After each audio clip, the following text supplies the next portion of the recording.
Welcome to Pegwarmers. I'm Kevin. I'm John. And we're here to talk about toys. No, we're not. We're here to talk about mini comics. Mini comics. I'm the book guy, Kevin. Last time I was on the show, I talked about choose your own adventure style, choice-based path reading books, lots of prose.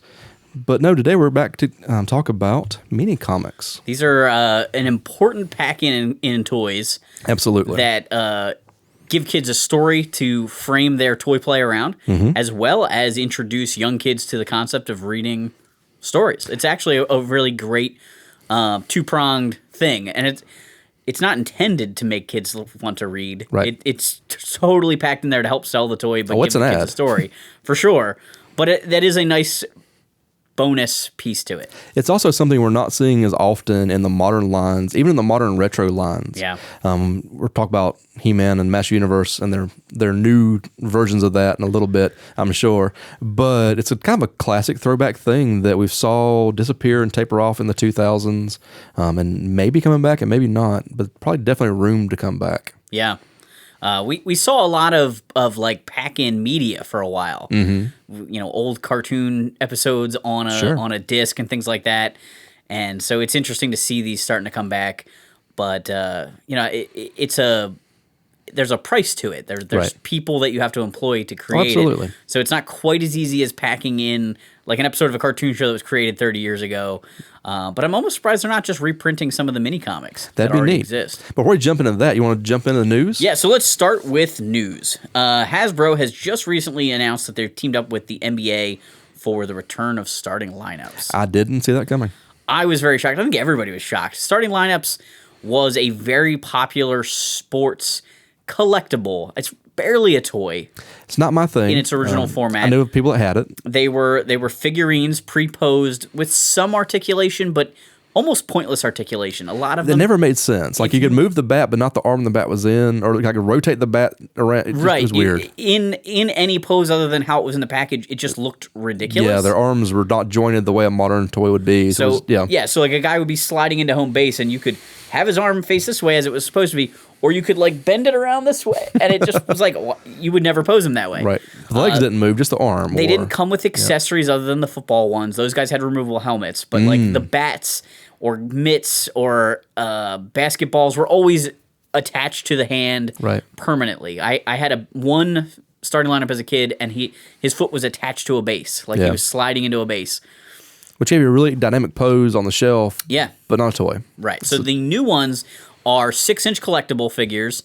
They are highly articulated.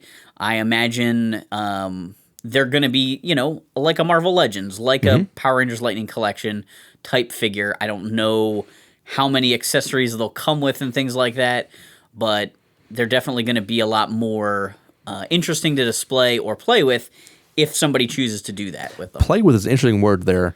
Are they designed to be played with, or are they just designed for this adult collector market? Well, if they're at retail, they have to expect a good portion of them to go to kids. Maybe. I don't know whether these are going to be a Hasbro Pulse exclusive type thing, or whether they're going to be at retail. I never understood who was buying them in the first place, because I wasn't that big of a sports kid. It wasn't my geek. I geek on a lot of things, but I wasn't geeking out on sports. I definitely think they were very popular with the collector market. The baseball card collector market. Yes, as a kid in that era, I knew very few kids that had collections of them. Everybody had like one. Somebody gave you, your aunt got you. Your favorite character, your Barry Bonds. Right. Everybody had a Barry Bonds, I guess. But very few people that I knew had like a display of them. I think a few older kids, you know, like preteens, may have started transitioning away from toys, but you know, we're still into like sports collecting and things like that. And then you had a lot of adults. The biggest issue with starting lineups back in the day, though, is the distribution on them was insane, because they tried to get players spread out around the country, but also like your home team was heavier in your hometown. That's a great concept. It was really hard to ship regional. Those boxes, though. Yes. So I don't know if they're just going to stick with the biggest sports stars, and you're going to get the, like, you know, the number one guy from each team nationwide spread out, or if we will see, like, you can get all the Sixers here, but you can get all of the, you know, people from the Phillies, Sixers and Phillies here, but like everybody from other teams in other states. You know, I'm not sure how they're going to do that. I don't know. The online distribution might make it easier. It definitely might. Online collecting where you can kind of go and select your dream roster for your fantasy league, or you can kind of pick out your favorite players from around the country. Might kind of bridge that gap a little bit. But at retail, that's going to be really tricky if you try to make it regional. Tough. Yeah. The one thing that works well for this line, I assume, monetarily, is that with people wearing similar outfits, if like the numbers are paint apps, right, they probably can get away with having very few body styles. I assume there's a lot of reusage in that line anyway. I mean, the old ones, even the heads didn't really look that much like the characters. I assume they'll be more accurate this time, with the head sculpts being more like the athletes. Of course, I don't geek out on sports, but I do geek out on licensing agreements. Yeah. I'm really curious how life accurate they can be. When you're signing up to swing your bat and play your ball and do your sports thing, are you also signing your contract to give your likeness rights to the company? I am definitely wondering about that as well. Have we seen a big breakout Barry Bonds type of athlete that had like the media and merchandising that looked like he had someone in control besides the team in a while, like a Michael Jordan in the 80s kind of thing, right? I can't think of somebody, but again, I'm not a diehard sports person. I'm really not either. It's not my geek, but like for instance, the Eagles, we were all excited about Carson Wentz for a little while, but it was like Funko Pops, right? McFarlane had a short run sports line, and I remember seeing some of the Steelers guys. People were excited because it was around the time that the Steelers stadium was used in the Batman movies, right? And but even those, like with the helmet on, you can't really see who the likeness. If the helmet doesn't come off, right? The likeness. If you're gonna have a modern kind of figure where the helmet's gonna come off, we're gonna have hands to catch and hands to throw, and give us our 12 hands that we need in all toy lines apparently. That's weird. I saw some preview images of sort of the collector body holding a basketball for this line that was online, and then this particular article talks a lot about NBA.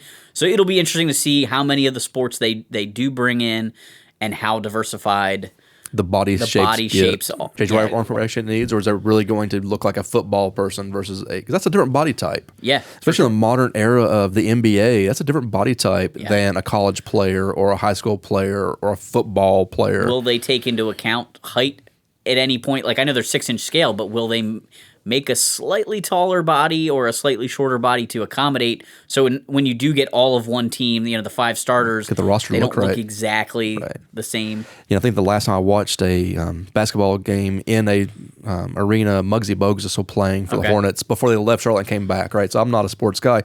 But if you're going to do a Muggsy type of character, you need him to have the right height. Yeah. Trying to do a 6-foot-tall Muggsy is just a disservice to what that athlete was providing. So trying to make them all the same height is just not what happens on a sports team. They have different heights for different reasons and different positions. I know that much about sports. They should have different body types. But I think we could look at the WWE toys. Great toys from several different companies making AEW and WWE toys.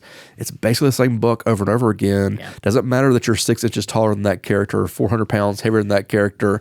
If you're not Andre the Giant or the Big Show, you're not getting a new mold for you. Right. You're within 3 inches. You're all the same height. Let's move on. Yeah. Even the girls, I have that same 1 or 2 bodies that they're pushing through the entire line. Yep. And you look at them on screen, they're definitely different body shapes, different athleticisms, different functions for what they do and how they function. High flyers versus groundwork. I mean, there's a lot of control there that the toy line's erasing. Yeah. To make them action figures. For cost reasons and things like that. Absolutely. The other thing that works kind of like part reusage is sports teams are great for repaints. Oh, yeah. Everybody has home and away uniforms. Everyone has throwback uniforms and things like that. So I could see the endless possibilities. So if they put the effort into getting a really great LeBron head sculpt, they get a really great Mike Schmidt head, like anybody from any of these sports, whether they're all going to be classic players or modern players, I don't even know. Right. But you could definitely do, like, LeBron's played for more than one team. Right. He's had multiple uniforms for each one of those teams. Sure. Like, the repaint possibility really. And then do you do the crazy. current team roster's uniform, or do you put them like in throwback uniforms? Right. So there's like a million options there. Get a Refrigerator Perry kind of fully articulated figure now. It. Not our G.I. Joe, but a real. Actually in the Bears at uniform this time, not the that's right. the changed colors and stuff. Yeah, no, that'd be great. That's wild. But the number of characters, the number of players, if you do historic players and not just modern, this line could be enormous. I could imagine the market research should go into that. Do we do modern? Do we do historic? Which historic? Which modern? Yeah. You need some of each to get the parents to buy things for their kids. Yeah. I mean, I'm trying to think, because again, I'm not an expert on the original starting lineups, but they were doing current players at that point in time. But they did do some special packs, at least, of like classic. Some of those classic Yankees players did get starting lineups. So it'll be interesting to see what they end up doing with this whole thing. But the personalities of those players were a little bit larger back then. Yeah. From Michael Jordan to the Worm, Rodman, you've got a little different personality type on display than you might have in modern sports. Yeah, and or at least ESPN's blurring them all together, and I can't tell them apart. Some of Maybe those just be me. really classic baseball players too had that same kind of theatrics to it. Babe Ruth. I'm gonna say Barry Bonds again because one name I know. Yeah. But he had a story arc. It was basically wrestling at that point. Yeah. Mark McGwire and Sammy Sosa run for that championship against Babe Ruth was a storyline that a wrestling fan can get behind. Yeah. Because there was going to be an arc and a winner and a pivot point, and all the pieces were there to tell a story. Yeah. And I suppose all seasons do that, and all sports have that, and all your hometowns probably understand that. But I'm not a sports guy. I don't know. Yeah. A situation like that, like going for a record, is a little bit easier to understand for non-sports people than just winning the most games or scoring the most points. I like sports, but I'd rather watch a 2-hour movie of the entire season. Take me from the underdog team to the championship. You won, you didn't win. Let's Mighty Duck this. I'm there for you for 2 hours. I get you on that. Try to do it for weeks on end. I need to be either in a stadium live with people, or I need to be in a sports bar in a town that actually believes in sports. Gotcha. Which is not Charlotte. We have sports teams. People buy the merchandise, but it's not really a sports city yet because they're all still fairly new. Yeah. The Hornets probably have the longest reign, but we had to lose them to New Orleans for a while and bring them back.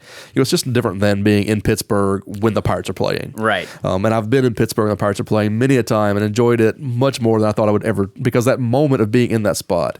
Yeah. But I don't see taking home anything from that moment to put on my shelf. I'm just not quite there. So I don't know. It's curious though. Yeah, it's I didn't see that coming back in the news. It's definitely a different group of collectors they're targeting. Oh, absolutely. Than your standard action figure collector. But there is a huge market for sports collectors, and there is that Venn diagram does cross over. You have people that are into sports and I've got friends that do both. Yep. So that's the news. Cool. And we've got a ton of mini comics here. We do have a ton of mini comics here. So we talked about a minute ago that's just the classic idea of let the action figure have a story packed in with it. Back in the old days of media, the cartoon came on 1 day a week, 5 days a week, 7 days a week, but it came on for that 30-minute slot to sell that toy to that demographic. If your school bus route was too long, then you didn't see that show that week. If somebody had a bad day and you got held up because they were displaying some kid, you missed your episode and you were done. So we need this kind of packed in story that probably doesn't need to exist in a media day ruled by Netflix and Amazon and constant access to these characters. Maybe that's kind of negated the need for this. I know on the Master Universe, they had some of these mini comics before they even had a cartoon. Right. So a lot of the early forms of the mini comics, it's just not the same characters that we see from the cartoon. It's a whole different version of Eternity, a version of these stories, different hair colors, different kind of ideas of what's going on.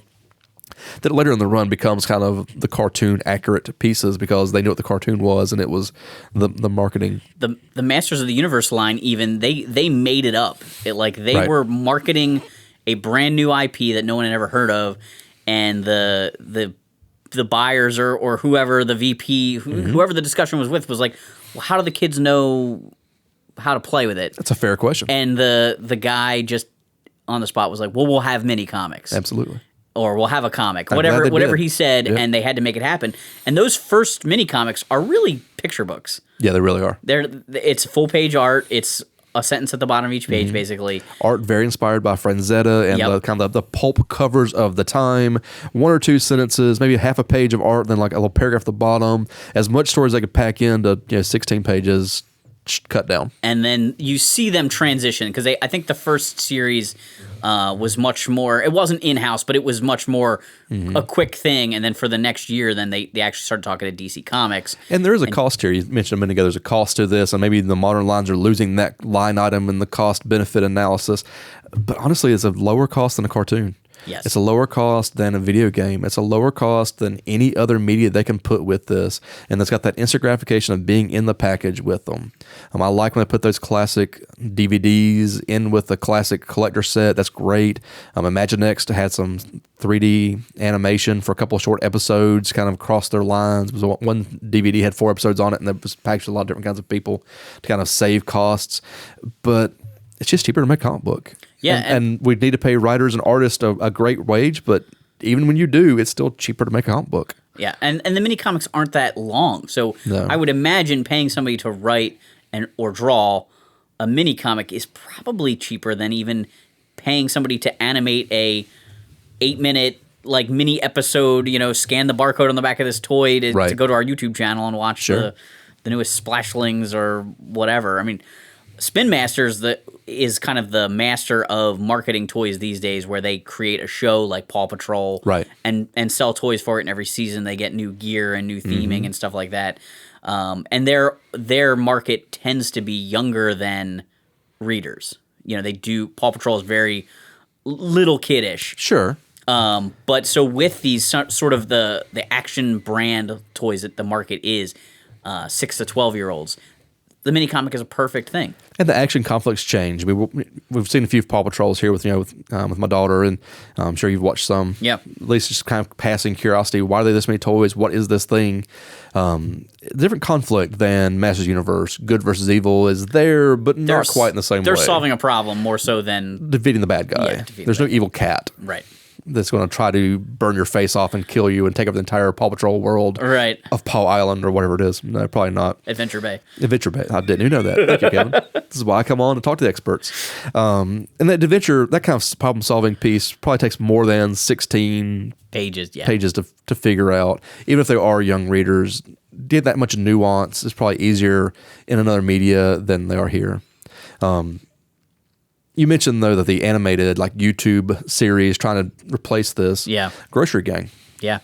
Grocery Gang, Moose Toys, great lineup. Has that kind of food fighters kind of vibe for us old enough to know that. Still has that kind of collectible kind of thing. They had the 2 different versions of the Grocery Gangs. One of them was that very Shopkins, but with a little bit of Garbage Pail Kid mixed in. Mm-hmm. So you're blind buying some squishy little piece. And then the other part of that is, of course, the action figure with the head that ties in the little buddy.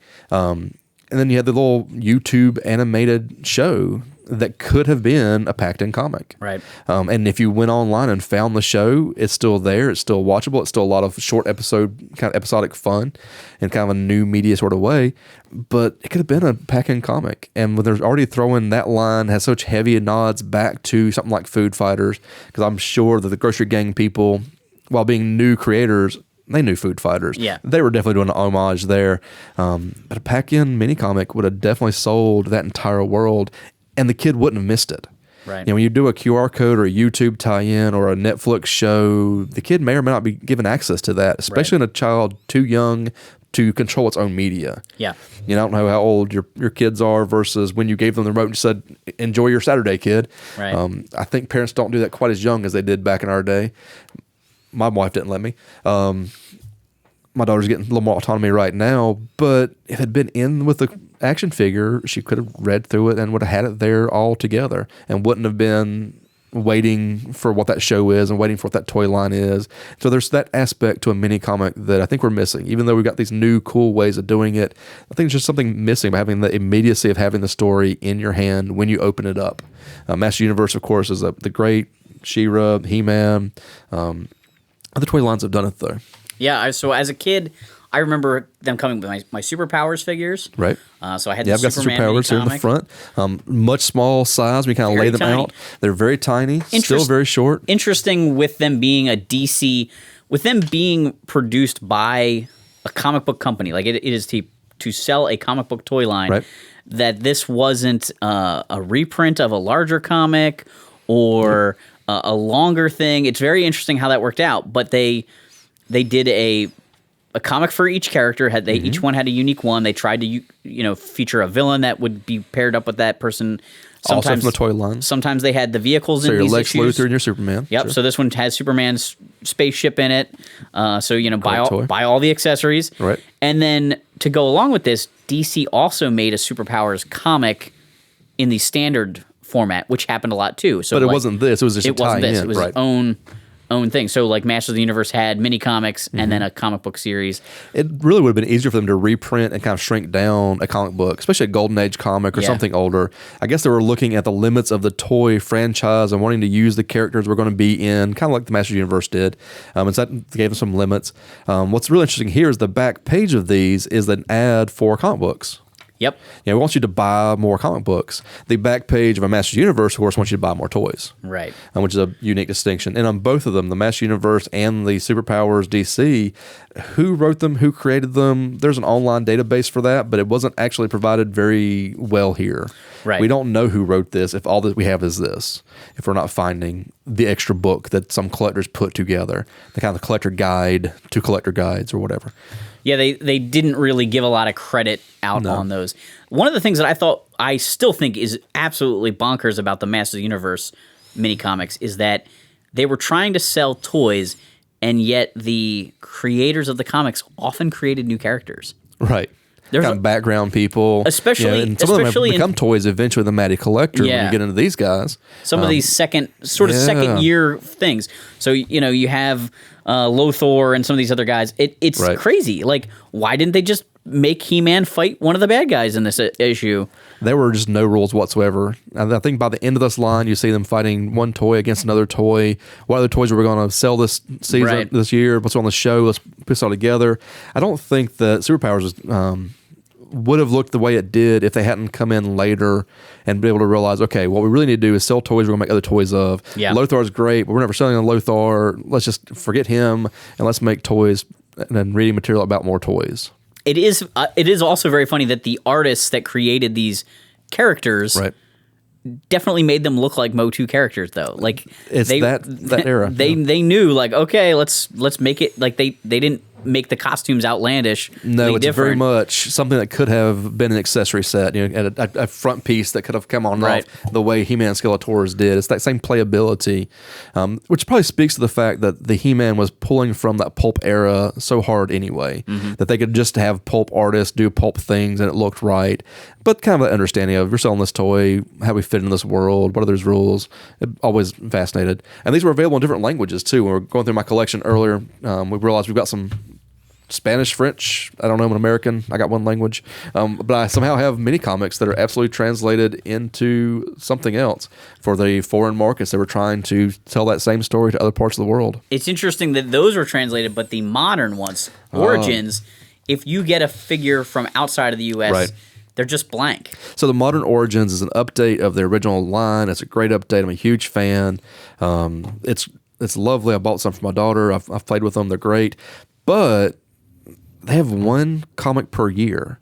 With the original line, you had one comic per character, usually. Yeah. And it was the character that you were reading about. Your Modulok had your Modulok, or your He-Man had a He-Man, or your Hordak had Hordak as your focus character. This is really just every character of the year for that wave represented, which I know makes it cheaper. And I realize that you're paying less people to do less things. I get that. The WWE versions of it had a specific comic book with a specific character on each of them, which honestly to me seems like what they should be doing. They balanced those very interestingly. The He-Man comics, the modern He-Man mini comics are longer. They are. And have all four characters from the wave featured in them.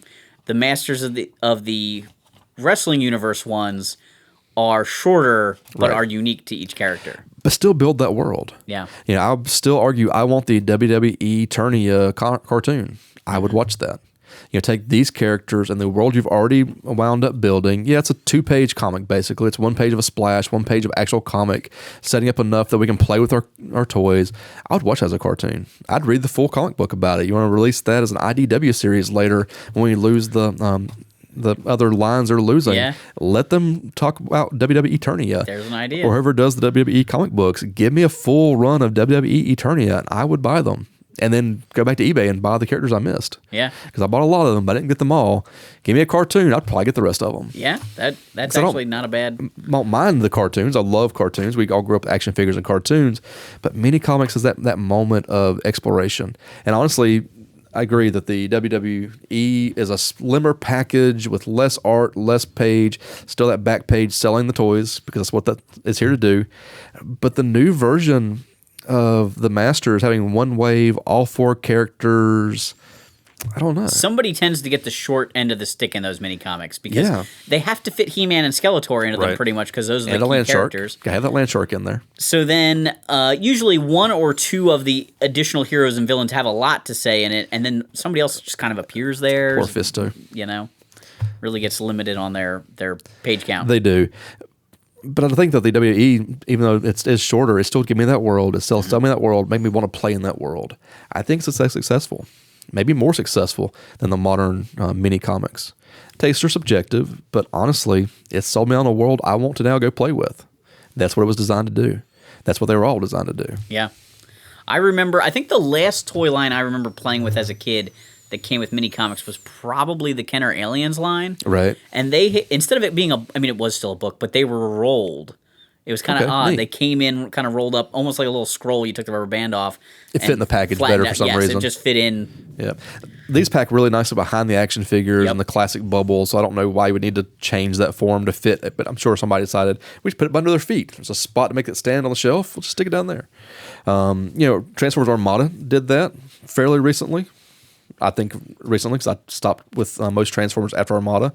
Short little bit of comic in the front, instructions on the back of other characters you want to buy in this wave. A lot more toy sale than comic, but it's kind of a nice idea to still have that kind of nod back. And Armada was trying to tie back into the classics of telling these stories, and they were still doing some sort of that. And these actually labeled it Volume 1, Volume 2, Volume 3, Volume 4. So you can figure out what order they go in. Yeah. The classic superpowers and the Masters didn't matter. They're just random. It wasn't a story that was going to go on anywhere. It's like episodic television versus series television. Yeah. The expectations were different, and they were living in those expectations differently.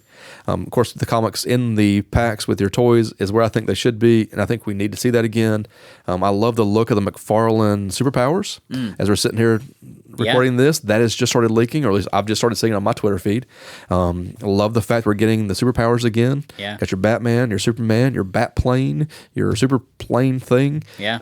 No mini comics in the pictures we're seeing so far. We're seeing shots of packaged figures without a mini comic in there. That's a missed opportunity from McFarlane. So you'd think he'd understand comics. Yeah. One of the other things that McFarlane is just recently releasing is called Page Punchers. Yes. And it's the reverse. It's a full comic with a mini figure. At a great price point. You've got about the superpowers articulation, and about that size, and about that playability, but with a full-size comic reprint. I almost bought the Batman one yesterday. Sure you did. I should have brought it in for this episode.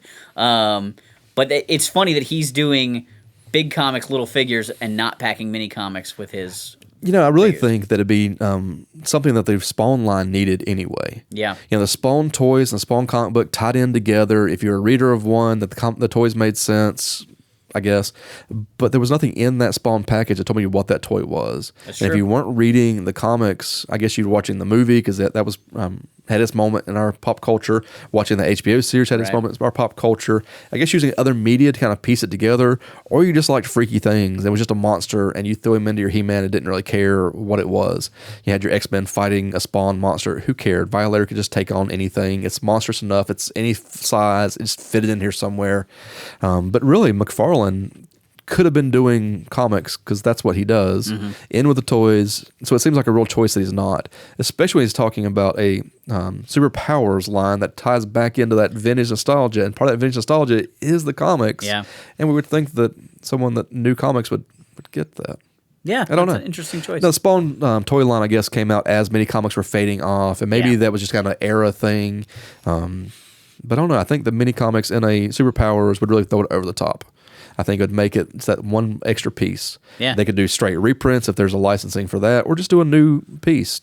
Tom McFarlane knows a few folks that know some comics and can make some comics. Yeah. He could probably find somebody that's sending their portfolio, wanting to be the next Greg Capullo. Yeah. And then put them on some superpowers DC and throw a swerve ball at them. Well, speaking of portfolio builders, some of these now, and like you had mentioned, it's hard to figure out. It doesn't tell you who did these. There is a book put out by, I think, Dark Horse that records all of the mini comics in the order they were published and gives credit to everybody where credit is due, which is lovely. I don't have that, but it sounds great. One of the interesting things, though, is that a lot of these early, well, not really the early mini comics, but the sort of the mid run of He-Man had Bruce Timm artwork in them. I think that was the New Adventures He-Man, like the Space He-Man Junior He-Man. Okay, sort of thing. the New Adventure ones. He did some of the Masters ones, though, too. Maybe it did. But it's just kind of cool to see somebody who went on to do something so highly regarded and started out doing like promotional comics. Like everyone needs to start somewhere. And it's amazing.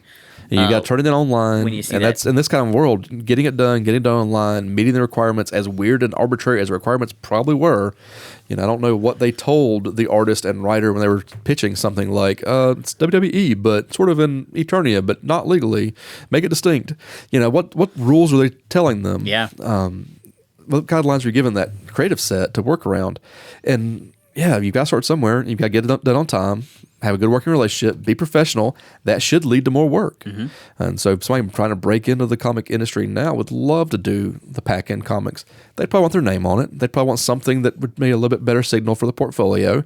But I'm sure at some point in his life, Bruce Timm had just a pocket full of whichever one he did and could pass them out with signing them at conventions. And in the old days, we were talking at conventions about who wrote this and who drew that and where they...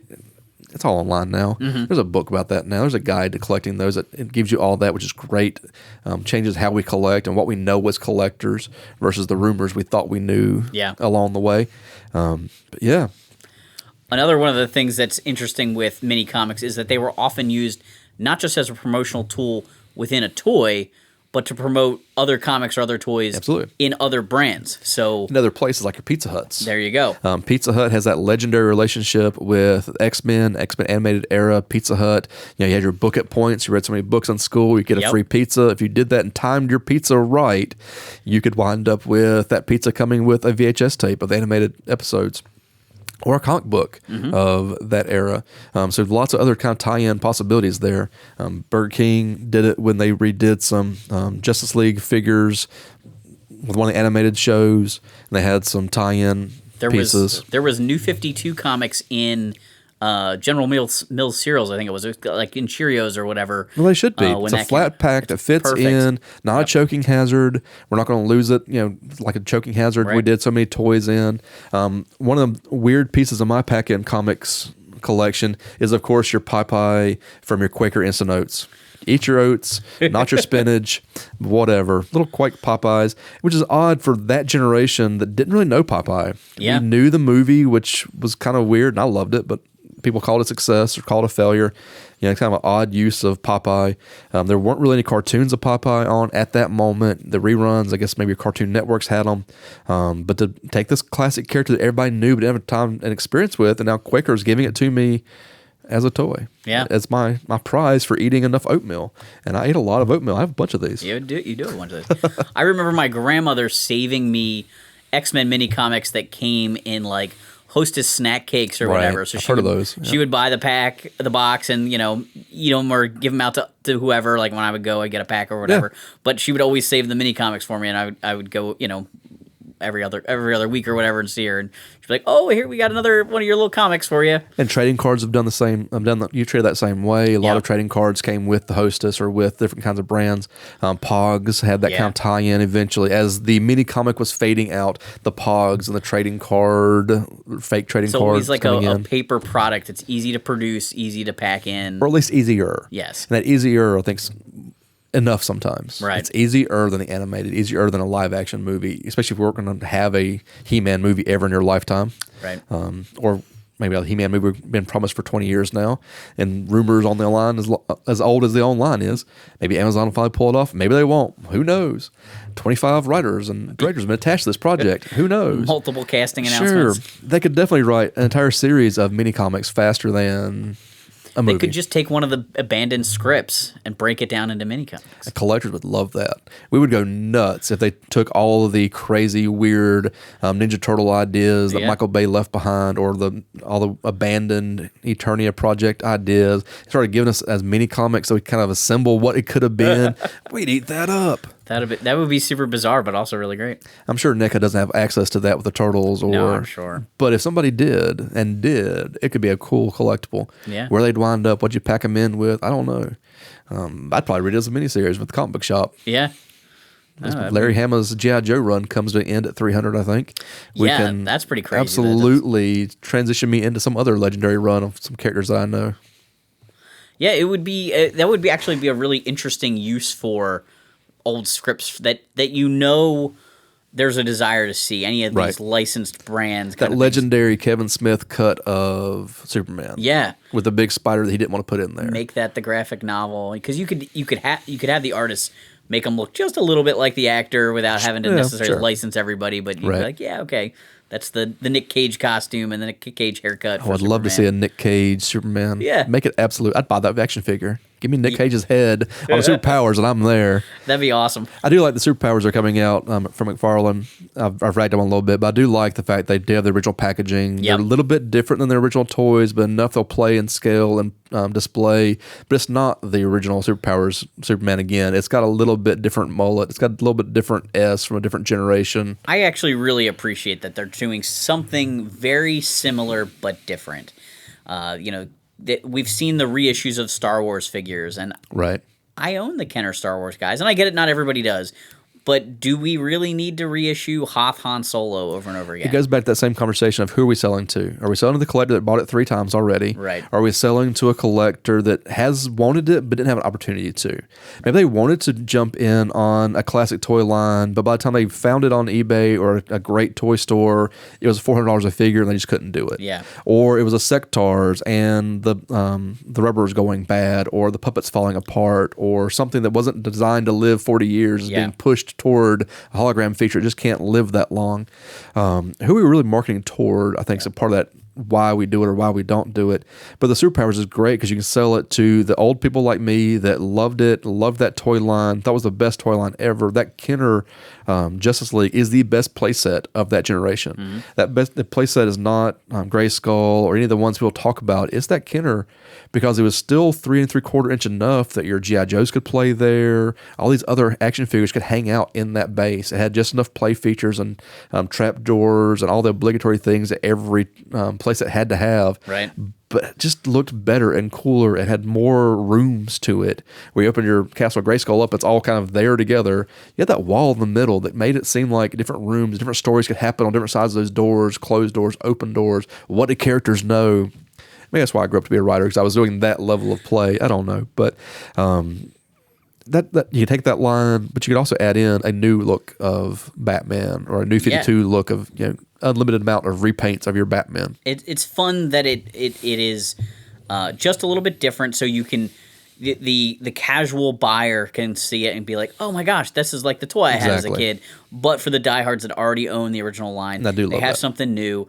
I love the idea of them being able to kind of reissue but also expand. Right. Like the Master Universe Origins has given us characters that never got a vintage treatment. Right. And so those went back to the mini comics. I'm looking forward to seeing some of those characters. Like they originally planned to do a Man-Bat and a Catwoman and things like that for Superpowers, but we never got them. I would love to see a Man-Bat and a Catwoman to expand with this new version of the Superpowers. I think McFarlane's already done a Man-Bat and 7-inch line. Yeah. Why not do a Man-Bat in our Superpowers line too? I think that'd be a lot of fun. Be great. But it needs mini comic to explain Man-Bat to people that don't know Man-Bat. Right. Because once you get away from your Batman reprints, you wind up losing that face recognition that your tent peg people have, your tent pole people have, right? Yeah. You get a Man-Bat, you get into some other characters. Not every mother shopping at every grocery store is going to understand that reference. Right. Unlike a reprint of Batman. And we'll get 25 different Batman if this line goes on long enough. There'll be a Batman every wave. Right. They'll do every different color combination. Absolutely. Yep. I love Imaginext, the toy line. Doesn't get talked about enough on the internet. Imaginext is a great toy line. Too many Batman. For sure. Way too many Batman. Every pairing was somebody that you wanted with a Batman. You wound up with way too many Batman in your toy box. Wound up giving them away for like charity drives and Toy for Tots because you had to get those Batman out of there somehow. Yeah. Which has got more Batman in the world, I guess. But yeah, we're right. Any character sets from Imaginext that had Batman villains had a Batman. Absolutely. Every vehicle had a Batman. Yeah. Didn't matter if it was a Batman villain or not. They were getting a Batman with it.